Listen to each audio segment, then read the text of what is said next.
Өткөн кыш жалпы кыргызстандыктардын, анын ичинде Ош шаарынын тургундарынын чыдамын сынаган кыш болду десек болот.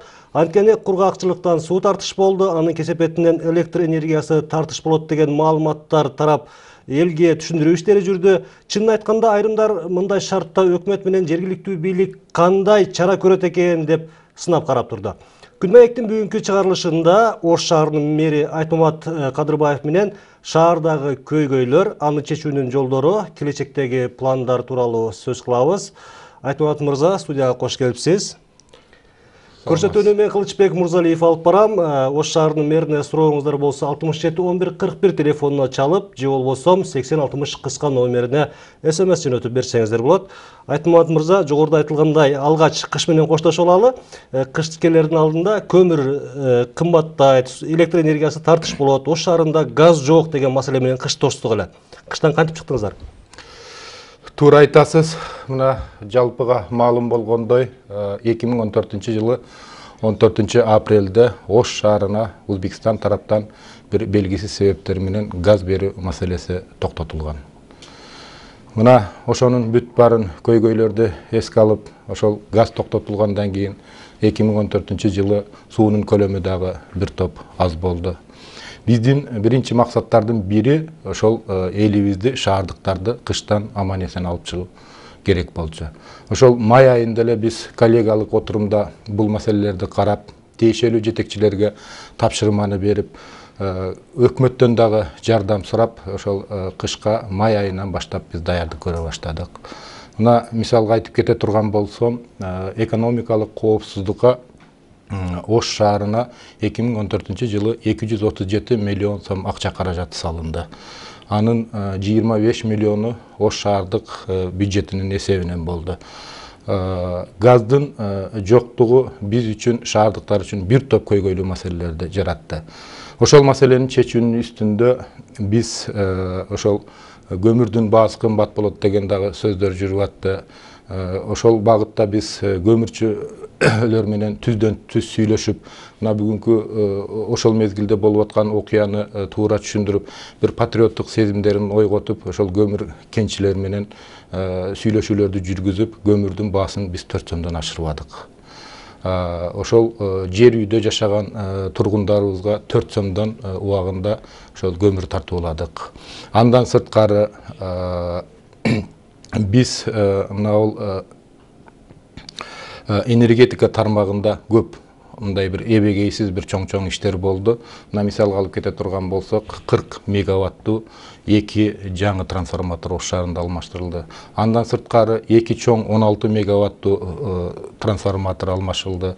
Ар түрдүү кубаттуулуктагы 75 трансформатор алып келинди. Бүгүнкү күндө ошонун бир 40тайы уже Ош шаарында уже орнотулуп, уже ишке берилди.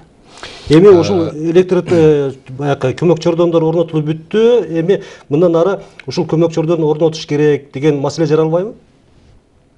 Эми бар, эми бул толугу менен маселе чечилген жок. Бирок бул багытта дагы такай иш жүрүп жатат. Мына жакынкы арада Кудай буйруса ушул жылдын ичинде бир 25 мегаваттык трансформатор койсок, Ош шаарында бир кыйла уже жеңилдик уже болот. Аны шаардыктар сезет. Андан сырткары бизде ошол көмүр менен, электр энергия менен иштеп аткан от казандарыбыздын 5-өсүнү биз электр энергиядан көмүргө өткөздүк. Андан сырткары 45 үйдү пландадык эле, 52 көп кабаттуу үйдү борбордук жылуулук системасына уладык. 23 жатакананы пландадык эле, ошол бөлүнгөн акча каражатты экономдоп, бул багытта биз 27 жатакананы толугу менен ички жылуулук системаларын алмаштырып, ошолорду дагы 27 жатакананы борбордук жылуулук системасына уладык. Буларга мурда кайсы жактан жылуулук берилип турду эле? Бул Союз таркагандан бери бул аталган үйлөр жылуулук алган эмес. Жалаң электр энергиясы менен өздөрү жылытып жүргөн. Электр энергиясы менен булар жылуулук алып жүргөн. Андан сырткары мына Bizde Ош шаарында 640 көп кабаттуу үй болсо, ошонун эң жакшы уже жетишти дегенде ошондо бир 31 үйдү жылуулук системасына кайрадан улаган экен. Мына быйыл мен айтып атпаймынбы? 52 көп кабаттуу үйдү кайрадан уладык, 27 жатакананы кайрадан уладык, 29 бала бакчага ошол суютулган газдар менен камсыз кылдык, 13 жаңы котельный алып келдик. Мисалга алып көрө турган болсок, мына бизде эң котельныйдын бул 53 жылкы котельныйлер бар экен. Булардын КПДсы 40-45%га чейин түшүп кеткен экен. Бир суткасына 3,5 тонна көмүр керектелчү экен. Мына азыркы бүгүнкү алып келген жаңы 13 котельный бир суткасына 1 тонна 400 килограмм көмүр иштетет экен. Ал эми КПДсы болсо 80-85% түзөт экен. Ошолордун бүт баарын эсепке алганда быйылкы жылы Ош шаарында бир айына 19,5 мегаватт электр энергиясын үнөмдөөгө биз жетиштик. Мына кыштын тең жарымын өзүңүздөр көрдүңүздөр, газсыз деле чыгып кеттик. Значит, бул деген сөз Кыргызстан өзүнү багалат дегенди түшүндүрөт. Бирөөнүн алдында чөгөлөгөн жокпуз, эң негизгиси. Ошол элдерге рахмат, учурдан пайдаланып мен элибизге рахмат айтып кетейин. Ушул бүт болуп жаралып аткан терс көрүнүштөрдү туура кабыл алып, өзүнүн бир патриоттук сезимдерин ойго түшүп, эч ким бир мындай бир тополоң салып, мындай бир чыр-чатактарды чыгарган жок. Ошонун бүт баарын туура кабыл алышып, мына кыштан аман эсен, мына Кудай буйруса бир 10 күн, 15 күнүн ичинде уже кыштан уже чыгабыз. Кыш да бүтүп калды. Бүгүнкү күндө уже Ош шаарында толугу менен газ менен камсыз болгон. Мына газ берүү маселесинде дагы ошол Кыргыз газды Газпромго сатканда дагы бир топ чуу маселелер болду эле. Ушуну бекеринен сатып жибердип. Мына бүгүнкү күндө эбегейсиз мына инвестициялар ошол газ тармагына келип атат. Мисалы ала турган болсок, Ош шаары менен Ош обласы бир жылдык потребности газга 22 миллион кубту түзөт.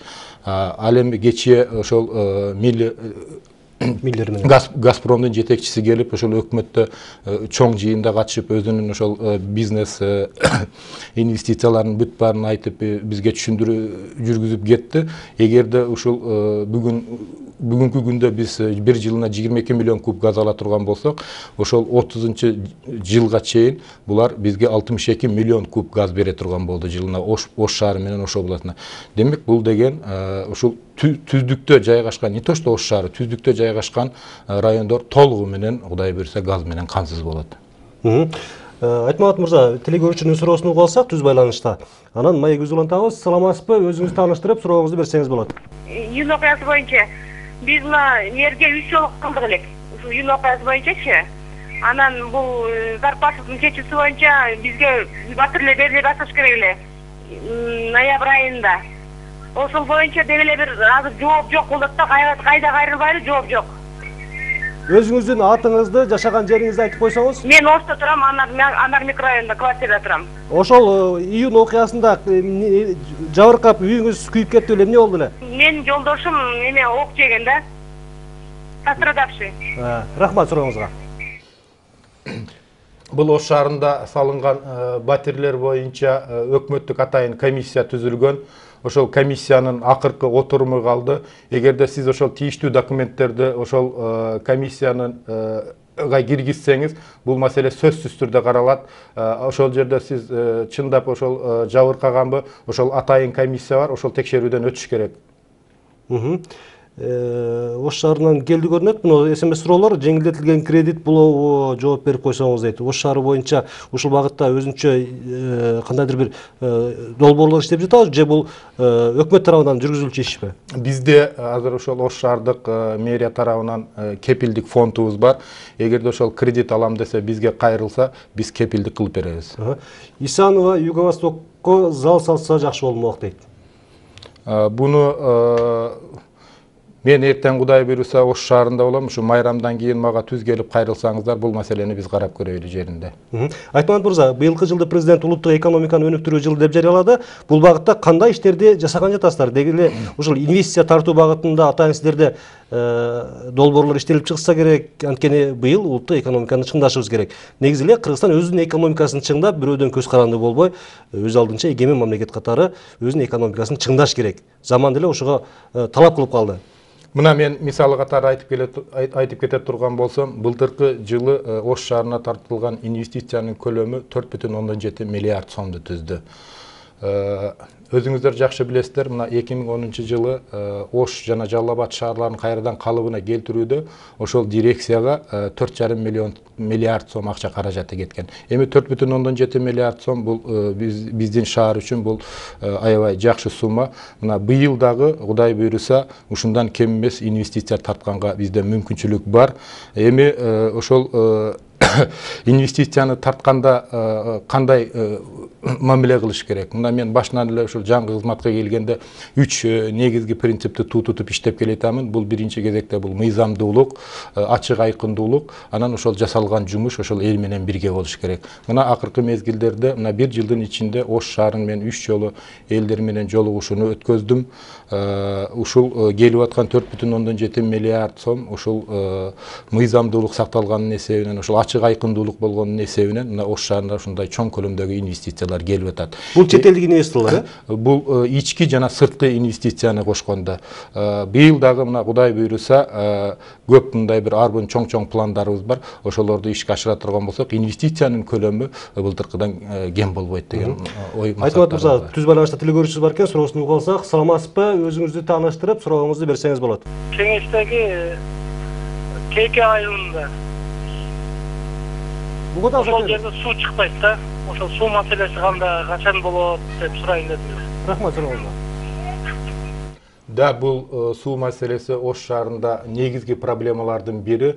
Эгерде мындай жамгыр жааса, Ош шаарында ошо 3 күндөп, 4 күндөп суу болбой калган, таза суу болбой калган фактылар бар. Эми Тейке айылы бул Ош шаарынын четинде турат. Бирок ушул маселени биз сөзсүз түрдө чечишибиз керек. Мына 2014 жылы ушул багытка биз 23 миллион Америка долларын салдык. Кудай буйруса 2016 жылы суунун дебети Ош шаарында толугу менен чечилет. Тейке айылында дагы суу болот. Айтмат мырза, ушул улуттук экономиканы чыңдоо темасын улантсак, ушул инвесторлор келип атыптыр Ош шаарыначы. Быйыл өткөн жылга караганда дагы кошумча ишканалар ачылышы мүмкүнбү? Канча ишканалар ачылышы мүмкүн? Сөзсүз түрдө биз ошол кошумча ишканаларды ачышыбыз керек. Былтыркы жылы мына Ош шаарында 6 ишкана ачылды. Анын бир мисал кылып кете турган болсом, мына бизде биринчилерден болуп Ош шаарында кир жуугуч машина чыгаруучу завод ачылды. Бүгүнкү күндө ошол жерде 150 адам эмгектенип жатат. Быйыл Кудай буйруса ушу жылдын аягына чейин ушул кир жуугуч чыгаруучу машинабыз толук кубаттуулукка түшө турган болсо, ошол жерде 500 жумушчу орун менен камсыз болот. Каяка экспорттолот ошол өндүрүлгөн товарлар? Бул ошол кошуна мамлекеттерге, ошол Тажикстан, Узбекистан, биздин өзүбүздүн ички рынокко, ошого окшогон заводдорду биз сөзсүз түрдө көбөйтүшүбүз керек. Жумушчу орундарын биз камсыз кылышыбыз керек. Эгерде биз ушул завод, фабрикаларды ушул шаарда көбөйтө турган болсок, мына өзүңүз жакшы билесиз, бул кошумча кызмат орunu болот, кошумча ошол биздин казынага кошумча акчалар түшөт. Бул багытта биздин чоң пландарыбыз бар. Мына май айында Кудай буйруса Кытайдан бир чоң бир группа келет. Анан ошондо дагы мындай үмүттөрүбүз чоң, биргелешкен ишканаларды ачайлы деген бир максаттарыбыз бар. Негизи эле Ош шаарында калкты жумуш менен камсыз кылуу, жумушсуздук маселесин чечүү кандай жүрүп жатат? Жумушсуздук менен камсыз кылуу былтыркы жылдын ичинде биз жаңы жумуш орун түзүү үчүн бир 500 жаңы жумушчу орунду камсыз кылабыз деп пландадык эле. Былтыркы жылдын эсебинен биз 913 жаңы жумушчу орун менен камсыз кылдык. Бул багытта дагы бул иштер быйылкы жылы уланат. Жумушсуздардын саны тууралуу маалымат барбы? Маалымат бар. Жумушсуздардын саны бүгүнкү күндө Ош шаарында 2226 адам жумушсуз болуп атайын. Ошол турат. Негизи эле ушул Ош шаарында жумушсуздук маселеси чечилип калса, Ош шаарына инвесторлор келсе, ишканалар ачылса, Ош шаары өзүн өзү багып кете алабы? Республикалык бюджеттен көз каранды болбой. сөзсүз түрдө бул келечекте мен Ош шаарынын өнүгүшүнө ишенемин. Ош шаары келечекте өзүн сөзсүз түрдө багып кете алат. Кудай буйруса, ал үчүн биз баарыбыз бирдей мамиле жасап, бирдей аракет кылышыбыз керек. Ар бир ошол мен Оштукмун деген, шаардыкмын деген бул Ош менин келечегим, Ош менин үйүм, Ош үчүн мен аракет кылам деген мындай бир сезимди ойготуш керек. Ал үчүн ошол келген инвесторго өзүнө кандай мамиле кылса, ошол келген инвесторго ошондой мамиле кылып, толук кандуу шарт түзүп бериш керек. Ушунда гана бир жылыш пайда болот. Түз байланышта телегөрүүчүбүз бар экен, суроосун угуп алсак. Фуркаттагы круговой мүйүс жагындагы жолдун бул жак бетине Ош Примге бир жагы Ош шаарына карайт да, бул жагы Шарк айыл өкмөтүнө карайт. Айта бериңиз. Жашаган жолдорубуз болсо аябай начар, мектепке балдар барганда аябай чыла болуп, жолдорубуз адам баскыс болуп чыгат да. Ошону бир шаардык бюджет жетпейди, Шарк айыл өкмөтү кимисине кайрылсак болот. Бизге мындай көбөлө көңүл бурулу бербейт да. Рахмат сурооңузга. Айтмат мырза, негизи эле ушул чек арага жаанашкан аймактардагы мындай маселе бир гана Ошто эмес, Бишкек шаарында деле бар, башка жакта деле бар. Бирөөсү шаар бийлигине шылтаса, бирөөсү жергиликтүү башка бийликке шылтайт. Ара жолдо ошол жердин тургундары кандайдыр бир кыйынчылыктарга дуушар болуп, маселелер көпкө чечилбей келет да. Да, бул маселе бар. Мына биздин ошол азыр аталган райондо жибек жолу аймактык кеңешибиз бар. Ошол жерде дагы бир топ ушундай маселелер бар. Бирок бул маселени чечиш үчүн адресин толук мындай такташ керек болуп атат. Мен ошол шаарга барганда ошол териштирип туруп, анан буга ошол жоопту берейин. Ошол Кара Сууга карайбы же биздин Ош шаарына карайбы? Ошто ошо эстакаданын курулушу чуулгандуу кептер менен коштолду эле. Көпүрөнүн курулушу кайсыл баскычка келип калды? Качан бүтөт? Ошондой эле суроону биздин телегөрүүчүлөр да берип атат да. Көпүрөнүн курулушун негизинен биз 3 этапка бөлгөнбүз. Бул көпүрөнүн чуусу бул бир эле Ош шаарында эмес, Кыргызстан боюнча бүт таанымал болуп бүттү. Эми ушул маселени чечиш үчүн биринчи бир нерсе курардан башта ошонун долбоорун жасап алыш керек болчу. Ошол жаңы эле башталганда ошол мыйзам бузуулар менен жолдонгон финансы булактары аныкталбай бул көпүрө ошол башталган. Ошол көпүрөбүз шаардын так борборунда жайланышканына байланыштуу чындыгында Ош шаарында бир топ мындай бир көйгөйлүү маселелерди жараткан. Бүгүнкү күндө каржы булактары толугу менен чечилген. Көпүрө боюнча көпүрөнүн курулушун негизинен биз 3 этапка бөлгөнбүз. Биринчи этабы бул жер алдындагы, жер үстүндөгү коммуникация иштери, эң инженердик кылдаттыкты талап кыла турган жумуштар экен. Көпүрөнүн курулушу 28 майда 2014-жылы биринчи этабы башталган. Бул октябрь айында бүтүп, азыр экинчи этабында кызуу жумуш жүрүп жатат. Экинчи этабына ошол мыйзам талаасына түшүш үчүн тендерлерди өткөзүп, ошол 22 ноябрда экинчи этабына кириштик. Бүгүнкү күндө ошол 16 пролеттон уже 9-у бүтүп калды. Кудай буйруса, ушу күз айларында көпүрөнүн курулушуну уже шаардыктарга биз тартуулайбыз. Айтмат мырза, түз байланышта телегөрүүчүбүз бар экен. Оштун келечеги кең деп аябай темаңыздар жакты. Башка жактан инвестиция келип атат. Элдердин суу менен камсыздоо, газ менен деп атасыздар. Бул абдан жакшы. Рахмат чоң. Бирок шаардын тазалыгы сизди канааттандырабы? Айрыкча жанагы жеке кафе, ресторандардын астында, авиакассалардын алдында тургун тукой мусорлор. Аны алган эч ким жок, көз салган эч ким жок. Айрыкча базардын тегереги, келечек базардын тегерегинде вообще эле тазалык деген жок да. Буга ким жооп берет? Рахмат сурооңузга. Аты жөнүн айтып койсо жакшы болот эле да. Тазалык боюнча мен ошол жаңы кызматка келгенде ошол тазалык менен алектенген атайын муниципалдык тазалык ишканасы бар эле. Ошол жерде бүгүнкү күндө атайын стат маалыматтарга таяна турган болсок, Ош шаарында 265 000 калк жашайт. Неофициалдуу маалыматтарга таяна турган болсок, Ош шаарында 500 000ге жакын калк жашайт. Бүгүнкү күндө азыр ушул мезгилде тазалык боюнча Ош шаарында такыр маселе жок. Мен буга такыр кошула албаймын. Быйылкы жылдын эсебинен ошол тазалык, көрктөндүрүү жана жашылдандыруу ишканасынын бюджетини 30 миллион сомго көбөйтүп бердик. Мына тазалык ишканасына токтолуп кете турган болсом, мен жаңы келгенде ушул ишкананын бир айлык бюджети 2 миллион 800 миңдин тегерегинде болчу. Мына жылдын аягында 2014-жылы ушул аталган ишкананын бир айлык бюджети 6 миллион 700 миңге чыкты.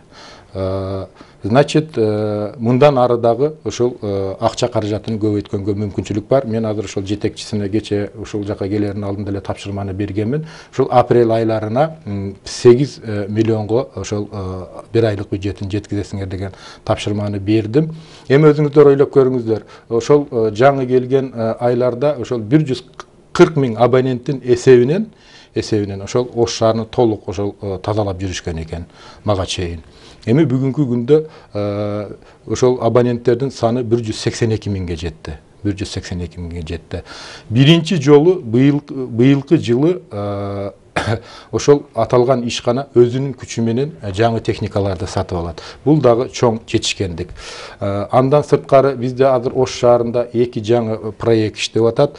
Бир Акбуранын оң жагына ошол тазалык ишканасы өзүнүн бюджетинин эсебинен буга чейин ошол мусорларды гана чыгарылган мусорларды алып кете турган болсо, мына бүгүнкү 1 марттан баштап ошол короолордун ичин толугу менен таза двор деп, таза короо деп ошол проект жарыялаганбыз.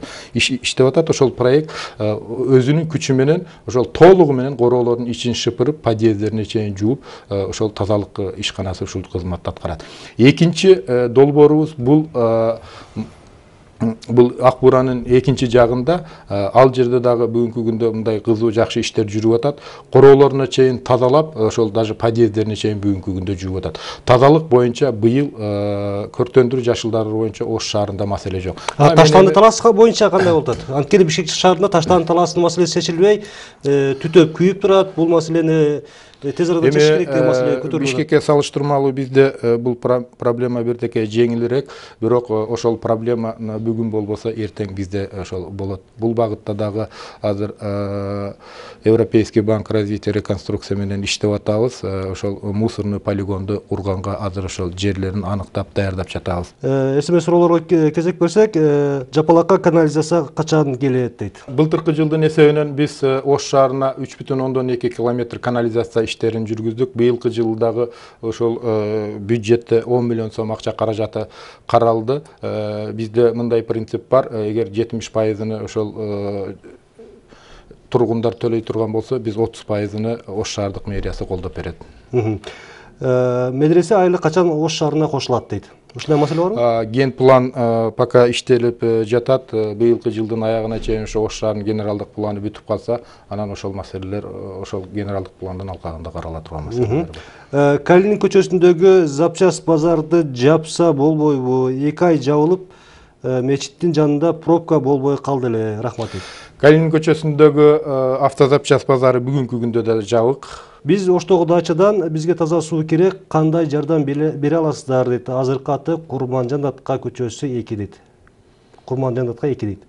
Бул Курманжан Датка аймактык экинчи аймактык кеңештен суроо болуп атса керек.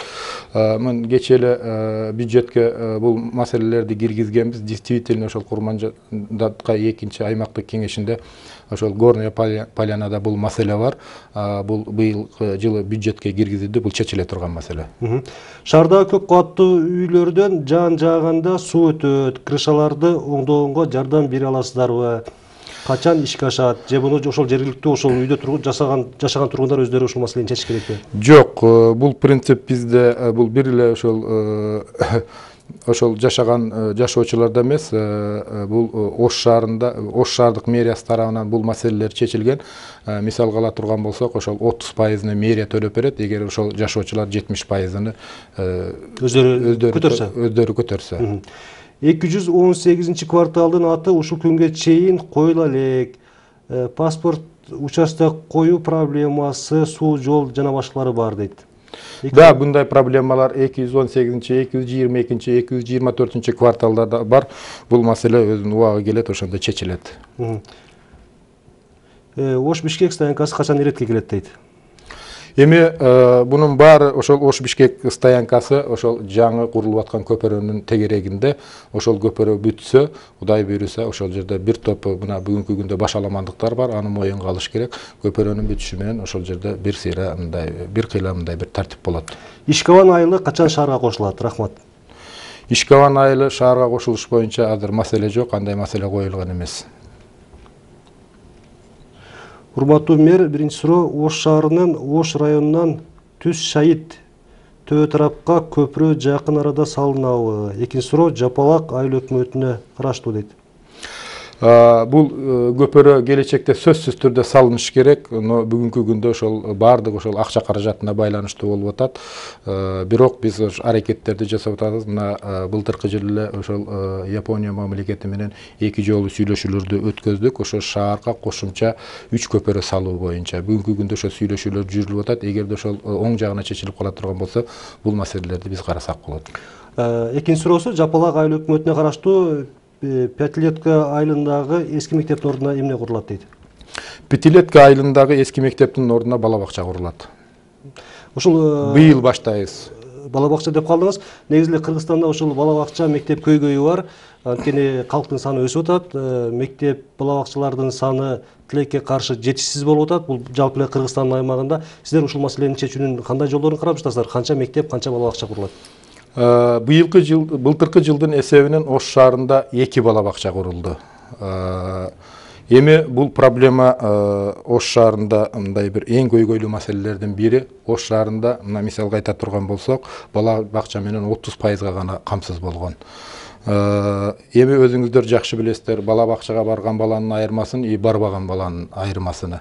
Эгерде ошол баланын бир таланты болсо, мындай бир кууп жетиши мүмкүн. Эгерде таланты жок болсо, ал бала ошол эптеп мектепти бүткөндөн кийин жанагы ала сумканы көтөрүп же Казакстанга же Россияга кетип атпайбы.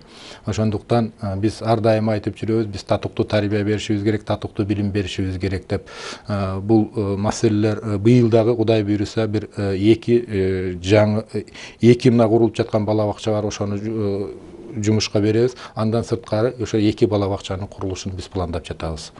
Ошол союз таркагандан бери ар түрдүү себептер менен Ош шаарында 46 бала бакча ар кандай жеке менчикке өтүп кеткен экен. Өзүңүз ойлоп көрүңүз, эми 46 бала бакчаны.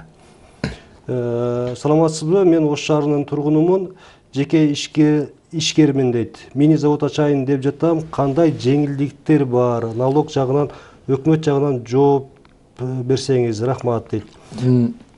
Ишкана ачканга толук мүмкүнчүлүктөрү бар. Ким ишкана ачам десе, биз аны толугу менен колдойбуз.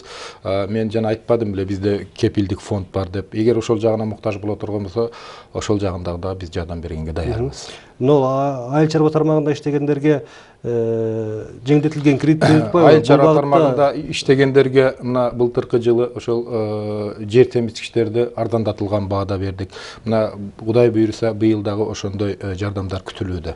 Беребиз сөзсүз түрдө. Кыргызстанда негизинде ошол кайрылман программасы иштеп, ошол программанын негизинде ата мекенинде кайтып келген этникалык кыргыздар бар да, ошолорду отурукташтыруу маселеси кандай жүрүп жатат? Анткени Ош шаарына мисалы мына Өзбекстандын Барак анклавынан келгендер бар, Тажикстандан келгендер бар, этникалык кыргыздар. Этникалык кыргыздарга бизде ошол алардын өзүнүн жобосу бар. 5 жылдын ичинде ошол биздин жаран болуп алар катталыш керек. Ошону бизге толук кандуу жаран болгондон кийин анан бүт ошол биз жактагы ошол толук кандуу жардамдар көрсөтүлөт. Бүгүнкү күндө бизде дагы Ош шаарында ошол Тажикстандан келген кыргыздар бар. Мүмкүн болушунча ошолорго биз жардам берип келе жатабыз. Бирок эми ошол бүт баары ошол акчага баары байланыштуу болуп атат. Ошол толук кандуу жардам бере албай атабыз. Бул автотыгын маселеси Бишкекте гана эмес, Ош шаарында деле байкалып келатат. Ушул автотыгын маселесин чечиш үчүн баягы Бишкектен Ошко же Ноокатка каттаган айдоочулар үчүн жеңил болуш үчүн шаар ичиндеги баягы тыгынды жок кылуу максатында шаарда айланып өтмө жолду куруу демилгесин көтөрүп жатканыңызды уктук эле. Бул багытта иштер башталабы быйылкы жылы? Бул эң орчундуу маселелердин бири, бул автотыгын бир эле Ош шаарында, бир эле Бишкекте эмес, дүйнөнүн дээрлик чоң шаарларында бул маселелер бар. Ошондуктан бизде ошол түштүк, келечекте түштүк айланпа жолун биз сөзсүз түрдө курушубуз керек. Эми бул түштүк айланпа жолу илгери ошол Союз мезгилинде эле болгон. Бүгүнкү күндө ошол жолдун капиталдык ремонттон өтсөк, бул маселе капиталдык ремонттон өткөзө турган болсок, бул маселе чечилет. Бул көптөгөн деле мындай бир эбегейсиз сумманы талап кылбайт. Бул багытта биз азыр ошол Япония мамлекети менен 3 жолу сүйлөшүүлөрдү жүргүздүк. Андан сырткары Кытай мамлекети менен сүйлөшүүлөрдү жүргүзүп атабыз. Кудай буйруса, буну келечекте биз сөзсүз түрдө ушул маселени чечишибиз керек. Бул ошол айланпа жолдун жалпы узундугу 24 километрди түзөт. Анын ичинен 12 километри биздин шаардын, Ош шаарынын ички жолдору, ал эми 12 километр болсо, бул Министерство автотранспортунун карамагына караган жолдор. Кудай буйруса, бул багытта биз азыр иштеп атабыз. Эми буну бир теке эртерээк айтканга, бул маселе сөзсүз түрдө чечилиш керек келечекте. Айтмат мырза, мына телекөрүүчүлөрүбүздөн сиздин ишиңизге ийгилик каалаган, сизди Кудай колдосун деген каалоолор келип жатат. Мен дагы ушундай каалоо менен бүгүнкү көрсөтүүнү жыйынтыктайм. Бизге берилген убакыт соңуна келип жетти. Урматтуу телекөрүүчүлөр, биз бүгүн Ош шаарынын мэри Айтмат Кадырбаев менен маек курдук. Биздин телекөрүүчүлөр дагы активдүү катышып, өздөрүнүн телефондон суроолорун беришти, СМС суроолорун беришти. Албетте СМС суроолордун баарын айтып, окуп жооп алганга убактыбыз жетишпей калды. Ал үчүн кечирим сурайм. Урматтуу телекөрүүчүлөр, көрсөтүүнүн эмки чыгарылышында жолукканча аман бололу.